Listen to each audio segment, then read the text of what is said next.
أنا مزوق فيك اديني معاك الحبيب، أنا مزوق فيك اديني نشوف المغرب، أنا مزوق فيك اديني معاك الحبيب. تحظى مدينة طنجة بشهرة عالمية للعديد من الأسباب، ومن بين هذه الأسباب هناك تلك المتعلقة بالجانب الاقتصادي التي تجذب المستثمرين من جميع أنحاء العالم. ويظل قرب طنجة من القارة الأوروبية وراء تفضيل العديد من المستثمرين الأوروبيين، حيث يضخون رؤوس أموال في العديد من المشاريع متوقعين أفضل العوائد. وتتوفر المدينة على منطقة للتجارة الحرة ومناطق صناعية متنوعة ببنية تحتية حديثة جدا.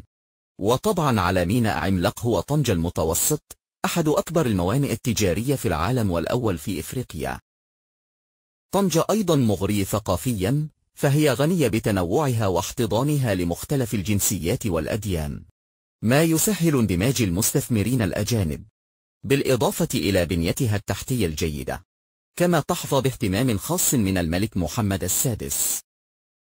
لم أعتقد أنني سأحب مدينة طنجة بهذا القدر، فهذه المدينة الساحلية أحببتها بأزقتها الضيقة وصعبة المشي، وأحببتها بشاطئها البحري الجميل والجديد والذي أعطى للمدينة شكلا جميلا، وكذلك أحببتها بتاريخها وأهلها وبضريح ابن بطوط الرحال الشهير الذي يتوسط طنجة القديمة.